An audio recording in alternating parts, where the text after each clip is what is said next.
Good morning. And again, welcome. We're so glad to see all of you here today for this opening author event for Bookstock 2025. Thank you for making it out in the rainy weather. We're thankful to have all these wonderful indoor venues for our events today. I'm Jolynn Witten. I'm part of the Bookstock committee, one of the exhibitor coordinators, hence my ensemble today because I was out on the green doing some cleanup and moving things around this morning in the hopes that we'll be able to reopen the green tomorrow for all of the events there. We want to thank our venue partner, the Little Theater, for hosting us this morning and all of the events throughout the day today. Also, thank you to the Yankee Bookshop. They're in the rear of the room. Yay!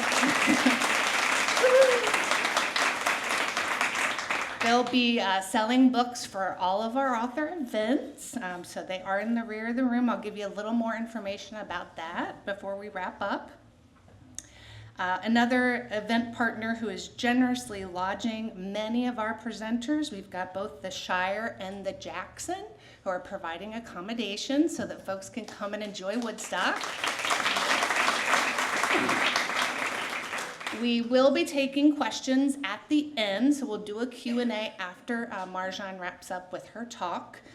So if you do have questions, be ready, and we'll give you some instructions for that when we do the Q&A, but hold your questions till that point. We'll also be selling books and doing a signing with Marjan after the presentation. Of course, as always, please silence your cell phones if you are able, so we don't have any interruptions. Appreciate that. And we are very blessed to have Marjan Kamali with us today. She is the award-winning author of The Lion Women of Tehran, an instant national bestseller. Also, The Stationery Shop, a national and international bestseller, and Together Tea, a Massachusetts Book Award finalist. Marjan's novels are published in translation in more than 25 languages. She is a 2022 recipient of the National Endowment for the Arts Creative Writing Fellowship. Marjan holds a bachelor's degree in English literature from the University of California, Berkeley, a Master of Business Administration from Columbia University, and a Master of Fine Arts in Creative Writing from New York University. She has been a busy lady. Her essays have appeared in the Wall Street Journal, Literary Hub, and the Los Angeles Review of Books. Born in Turkey to Iranian parents, she spent her childhood in Turkey, Iran, Germany, Kenya, and the U.S. Marjan is currently the Fannie Hurst Writer in Residence at Brandeis University. She lives in the Boston area with her family. And she has blessed us with her presence this morning. We are so thankful that she made the trip here to Woodstock and to Bookstock to be with us. So please give a warm welcome to Marjan Kamali.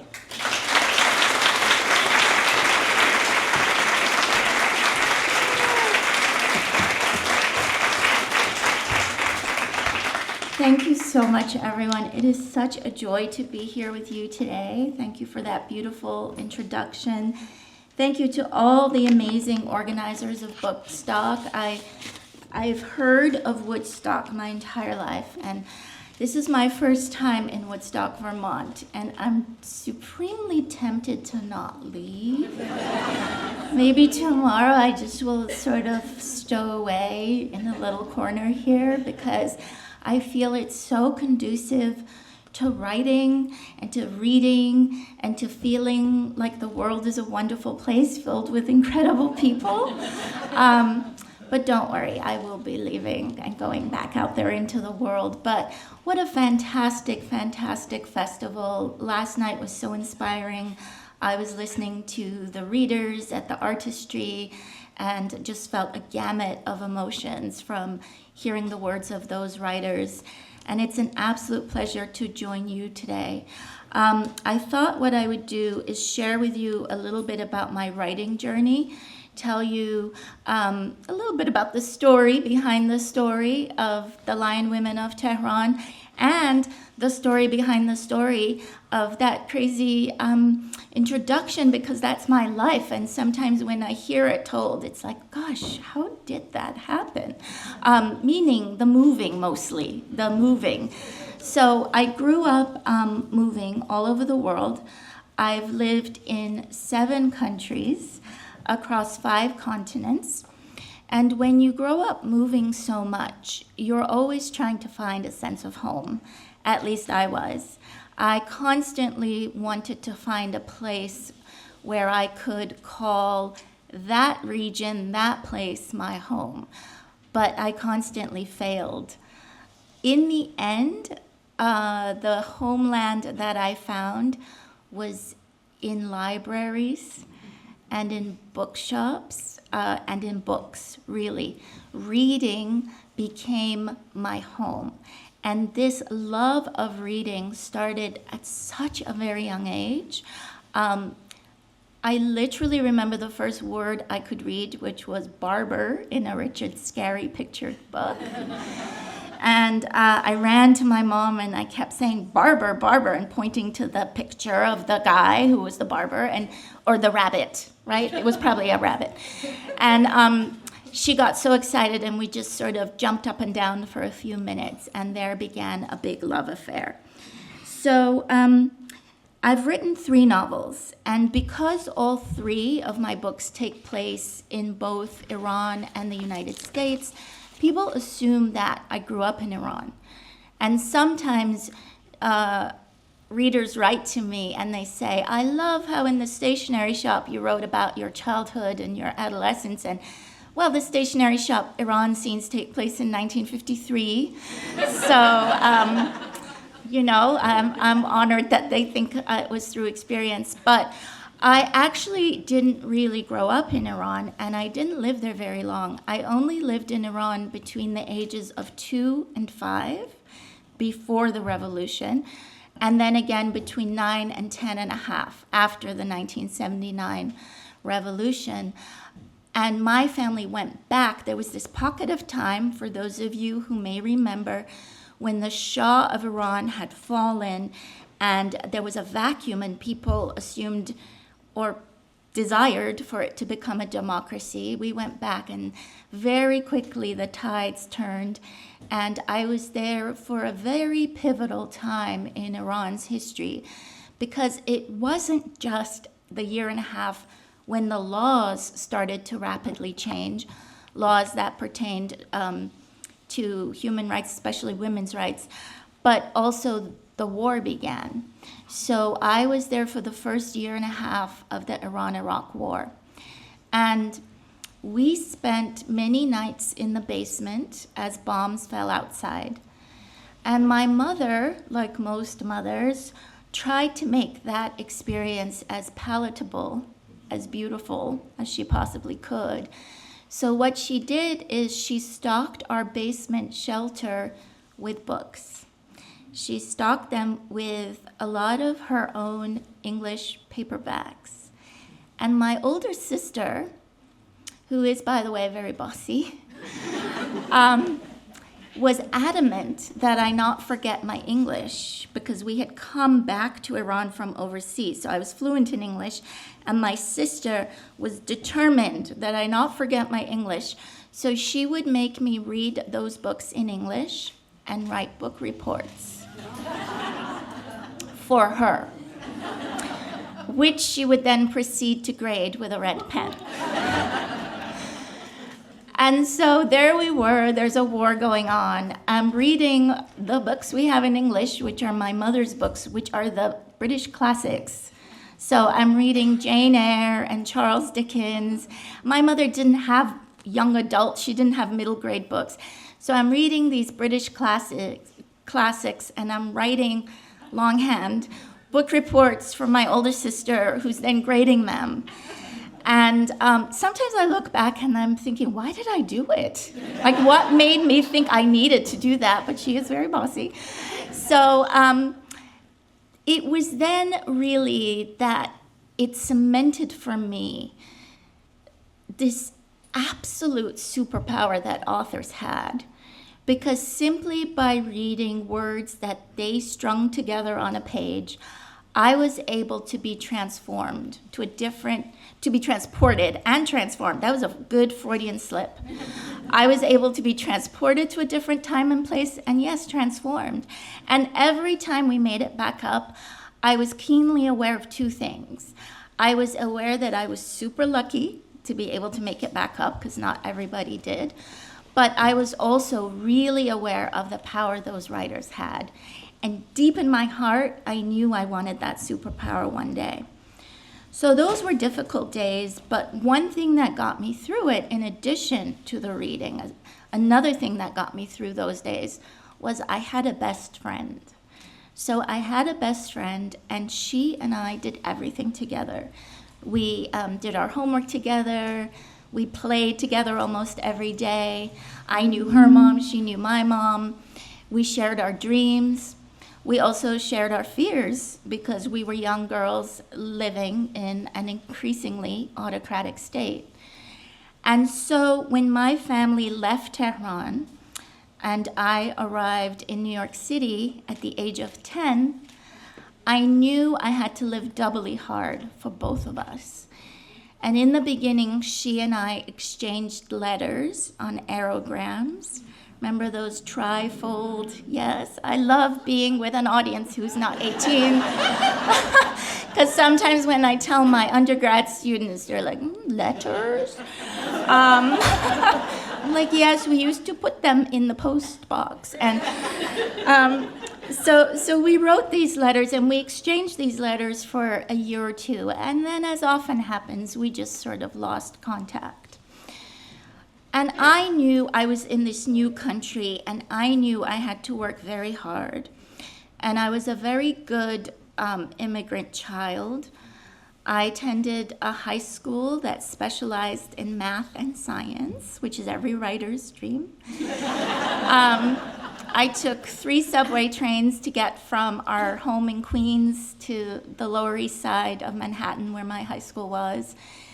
And then when I went off to college in California, I was pre-med for a good 2 weeks, because I knew I had been told repeatedly that becoming a doctor or an engineer or a lawyer were sort of these super safe ways of establishing security and stability in a new country.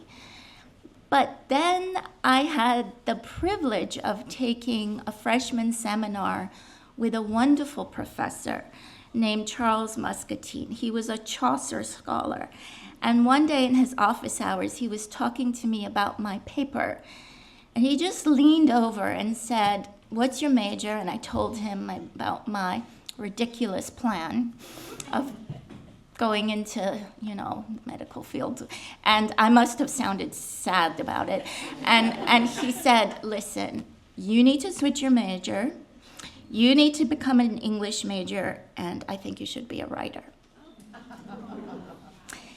And I remember walking out of his office, and suddenly it was like the sun was shining brighter, and the birds were singing, and the world had opened up. And then from the dorm room, I picked up the landline and had a conversation with back home. And I switched, and it was fantastic. And I took creative writing courses, and I wrote my heart out. I read my eyes out. And then I graduated college, and then when I was applying for jobs, the number one question I was asked was, "How fast do you type?" How fast do you type? They looked at my English major, and I had a couple of options. I could work at the local Gap. I could be a secretary. I became a secretary, and I became a secretary at the Laboratory of Biochemical Genetics and Metabolism at the Rockefeller University. So I was surrounded by scientists. I was surrounded by these people who were very passionate about lipid proteins and whatnot. And every day I'd come home and I'd sort of cry and say to my mother, but I want to be a writer. And she would say, well, you're working at the Laboratory of Biochemical Genetics and Metabolism. I think she liked the way it sounded, you know. The good thing that came out of that, there is a silver lining to every situation, is because I worked there. A young man I met assumed I was a scientist and invited me to this big scientific gala based on a complete misunderstanding. And I corrected him as he introduced me as a molecular cell biologist. And then we ended up getting married, and we've been married 30 years. So there is that.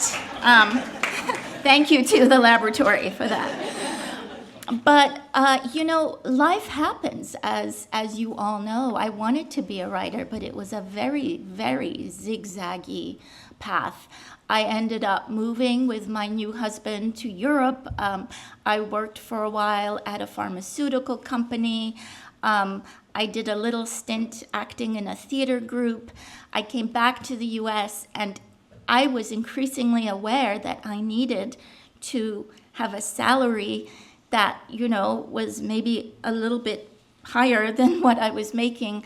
And so by this time, we had ruled out medical school. We had also ruled out law school, because I did apply to law school, but I didn't get into anywhere. In my personal statement, I wrote I wanted to be a novelist. So I think they were on to me. Engineering was never in the picture, but because I had worked at a startup magazine, once I was back in the US in my mid-20s, I did end up at Columbia Business School. That's how I ended up there. And those of us who had a background in the liberal arts were taken to what they called math camp. We got to go 2 weeks early in order to come up to speed on calculus, which again is every writer's dream. So there I was sitting in math camp. Our professor was teaching us how to use a spreadsheet. As luck would have it, on that campus, the business school building was diagonally across from the building where the Master of Fine Arts was housed, and I could see it, and there was a part of me that thought I should be there, but I was learning about Excel spreadsheets, and every now and then I would go to the assistant dean's office and sort of chat about the possibility of doing an MBA and an MFA in tandem, and she would just say, no one's ever done that before. And then I remember a few times she had a can on her desk that said ashes of problem students. And she would just push it toward me as we were talking. So anyway, I was sitting in the back of this business school lecture hall. I was learning how to use the Excel spreadsheet to find the bottom line of a company. And my mind started to wander, and I started to think, what if an Iranian mother used Excel to create a formula to find the perfect husband for her 25-year-old daughter?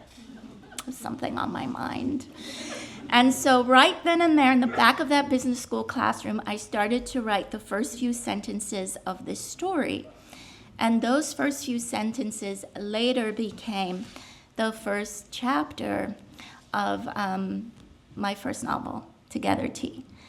Now, I wish I could tell you that I wrote the sentences and then I finished the novel and then I sent it off and it got published. No, my friends, it took from the time I wrote those sentences in the back of that lecture hall to the time the book came out was 13 years.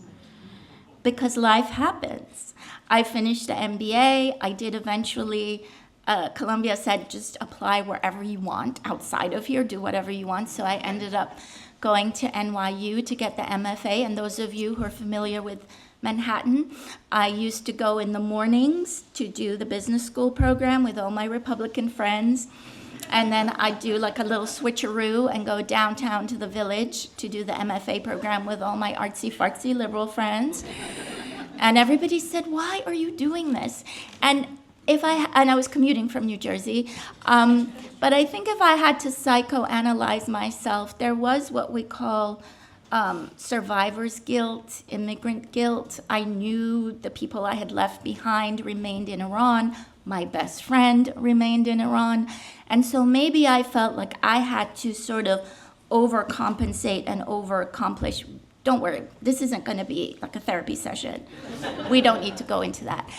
But it took many years for that first book to come out. And then when it did, When Together Tea was published, I was just flabbergasted and I was thrilled. And it became a Massachusetts Book Award finalist, and it was translated into several languages, and I did a lot of events and a lot of readings. And then people would say to me, well, what's next? And I wasn't sure what was next. But at one of the readings, a woman came up to me and she asked if I could visit the place she worked. She said she worked in an assisted living center. And I said, sure. So I went down to Duxbury, Massachusetts, and did a reading there in a senior center. And as I read, this elderly gentleman in a wheelchair kept calling out. And I wasn't sure if he was heckling me.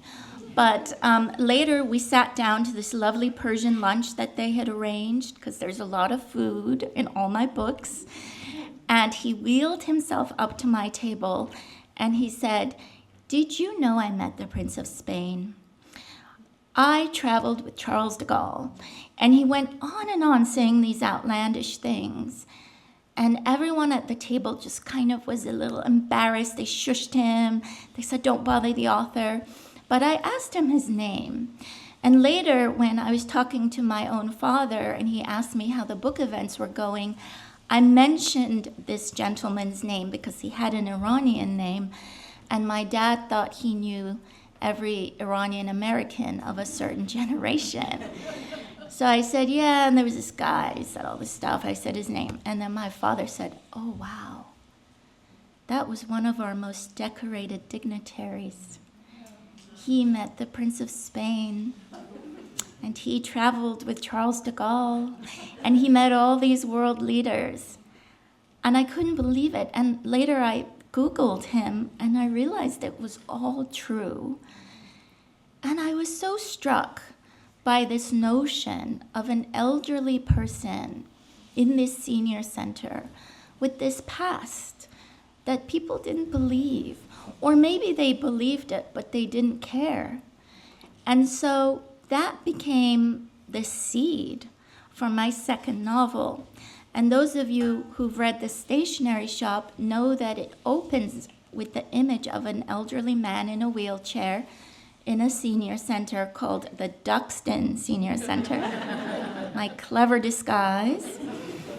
And instead of having a diplomatic past like this gentleman did, of course, as I wrote the story, it became a romantic past. And so in walks the woman to whom he had been engaged over 60 years ago. And The Stationery Shop is a love story. It's about two teenagers who meet when they're 17, and they fall briskly, as F. Scott Fitzgerald says, into an intimacy from which they never recover. And they're all set to get married, but on the day that they're to meet at the square to get their marriage certificate, the country erupts into a violent coup d'etat, and they're separated. And Roya, our heroine, comes to New England, and then 60 years later, they reunite in New England. There's a lot of crying with that book. So sometimes when I do book signings, if someone comes up to me with tears in their eyes, I just look at them and I say, The Stationery Shop? And they're like, we have a little community of people who, let's just say, first love and lost love is a universal language. The Stationery Shop has now been translated into 23 languages. And that book really changed my career.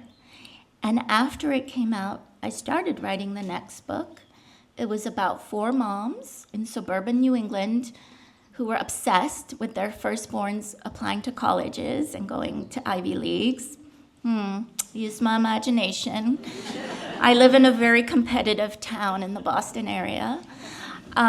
And I had written over 100 pages of that book when the pandemic began. And we were in lockdown, and it was that time of strange uncertainty. And I was scrolling Instagram one day when I saw posts from my friend, and the friend I had back when I was little, and just seeing her face again, I was flooded with memories of our friendship. I could remember her voice. I could feel the texture of our friendship. And obviously now we lived oceans apart, and I was a writer telling stories in America. She works for a human rights organization in Iran. But I could remember again how she shaped me. And I really believe those friendships we have when we're young help us form into the people we become, and the influence of the friendship lasts, right? Even if the friendship itself disintegrates. So I knew I really wanted to write the story of a broken friendship, and I had to take a deep breath and put aside my mom's in suburban New England. It was slowly becoming a murder mystery, you know? I was like, save that for another day. And I started to write The Lion Women of Tehran. And in this book, two girls named Ellie and Homa meet when they're 7 years old. They come from very different backgrounds, different stations in life, but they form a fast friendship. And we see them go through the joys of childhood, girlhood, because I feel girlhood is very fleeting on the page and in real life. Girls lose that confidence, that sassiness once they hit adolescence, sadly, mostly, not all. And then we see them go through the ups and downs of their teenage years. They go off to university together until an inadvertent betrayal ruptures their friendship. But don't worry, because decades later, they reconnect in America. And I was more than halfway done with this book when a real woman in Iran named Mahsa Jina Amini was arrested for wearing improper hijab, and she died while in custody, in police custody. And this felt like the straw that broke the camel's back, one injustice on top of so many accrued injustices. And women and girls poured into the streets because they were so tired of having their lives dictated by this autocratic regime. And I, like so many in the diaspora and the world over, I watched with hope and then heartbreak as women and girls started this movement. Men joined them in solidarity. It felt hopeful until it was quashed and repressed, and then it was sad. But I knew I had to honor the courage of those girls, of those women. So those of you who've read The Lion Women of Tehran, even though the story takes place in the 40s, 50s, 60s, and 70s, there is a later time period. History helped write the ending. And when this book came out, I was sent on this whirlwind book tour. It felt like something from the 1970s, you know, like from the days of yore of publishing. I went all over this country, places I had never been to, Wichita and Salt Lake City and Franklin, Indiana. And everywhere I went, I thought I was talking about two young women who later become old women in the book from Iran. But in the book signing line and in my Q&A sessions, it became radically clear that I was talking about people's friends and people's worries here. It gives me no pleasure to think that I'm writing about people's worries here, because I wanted this story to be something that America is immune to. That's what I was hoping. But anything can happen anywhere at any time. So that's something I learned the hard way. But in sharing this story with you, in sharing this book with you, I hope to show you truly the power of friendship and how, like those Russian nesting dolls, we're all the ages we've ever been at any given time, right? So I'm standing here before you today, but I'm also that 10-year-old. I'm also that young child who first learned to read. I am also, hopefully, the older woman I will one day become, just like all of us are all the ages will ever be and have been at any given time. And that's something I really like to tap into in my work, that time isn't linear at all when you really think about it. So I want to leave time for Q&A. And because I teach, I'm very meticulous about time. So here's what we're going to do. I also have a few slides I'm going to show you. So because we went to great lengths to set up the slideshow, I'm going to show the slideshow first. If there's time, I'll read a page, and if not, we'll go straight to Q&A, okay? So the slideshow is just to give you a better sense of some of the things I've been talking about, just to put it into context for you. Let's hope it works. If it doesn't, that means it wasn't meant to be. Okay, here we are. That's my mom, my older sister. Now you know a little bit more about her than you should, and me. This is in Tehran. I told you I love to read. So when I was looking through old pictures, it was really funny because in most of them, I'm with a book. So here I am with a paperback, and this is also taken in those years I told you about in Iran, when reading really saved me. This is me with my extended family, my mom, my grandma, my grandpa behind us, and my great-grandmother, and then my father to the side. That's one thing that really helped us during the war, just being together. And that's one thing that I noticed during the pandemic is you couldn't even be together, which in some ways was very hard. That's just my way of telling you there's a war. It's just a stock footage. This is when we first moved to the U.S. This is my sister and I with our neighbor, Debbie. We lived in a townhouse. Debbie lived upstairs. She was an airline flight attendant for Eastern Airlines, and she gave me my first job cat-sitting her cat, Kalua, who hated me. Graduated from college. First book, this is the beautiful first book tour with Together Tea and the different foreign editions. You'll notice the Italian edition has cleavage on the cover, which was really fun. And the German edition, I don't think you can see the title. It's the one with the pomegranate on the cover. So in German, Together Tea is called 1000 Granatenkerne, 1001 pomegranate kernels. Go figure. They pick their titles. And then this is the stationery shop book tour, which was a ton of fun.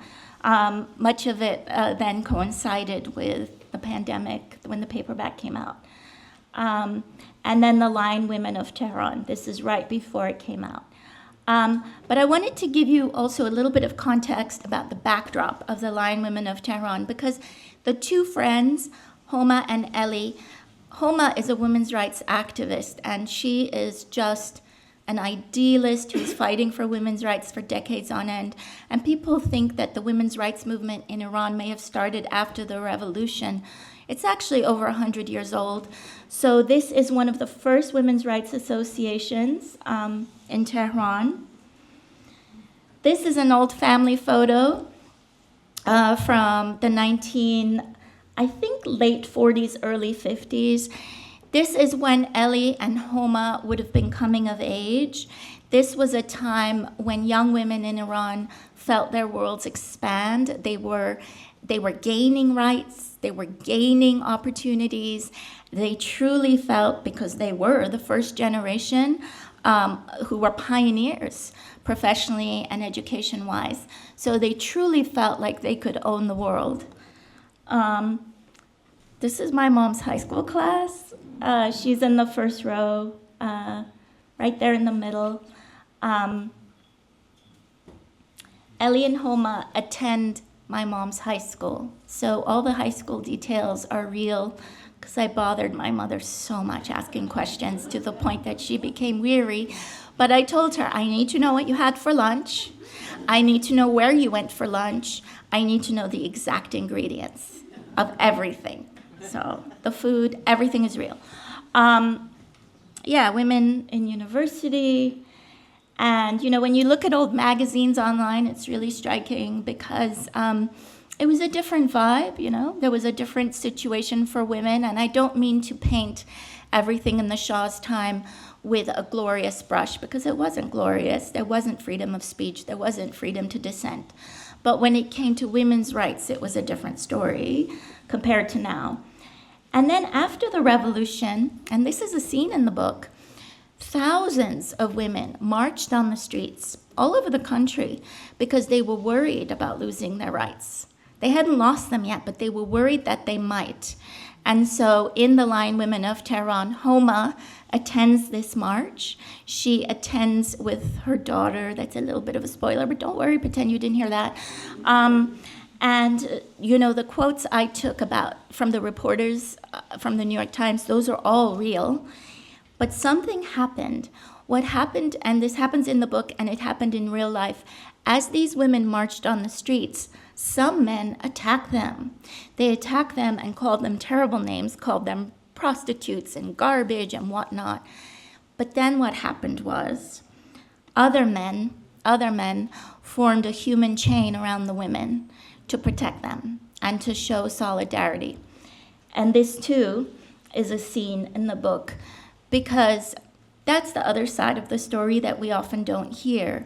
We hear of women being oppressed, we hear of the men being oppressors, but we don't hear of the men who are the allies, who are in solidarity with their mothers, sisters, daughters, friends, strangers. So that was a really emotional scene to write. These are some of the laws that changed. I'm not going to go through them all because we want to have a nice Saturday together. We don't want to get too sad. But let it just be said that the laws were changed to be taken back centuries sometimes, decades, and sometimes centuries. And there came these decades where women were punished, for their dress, if they showed hair. The 80s were the worst decade in that respect. And then there's this cyclical situation that happens where every 10 years there's protests and then they're squashed. And this is the young woman I was telling you about, Mahsa Jina Amini. And then the Women Life Freedom movement that started. This is the Kurdish translation and the Persian translation. And the protests spread globally, and schoolgirls joined the protests, and here we are, trying to end on an optimistic note with all of you. Well, thank you, everybody. This has been an absolute joy. Thank you so much. Thank you.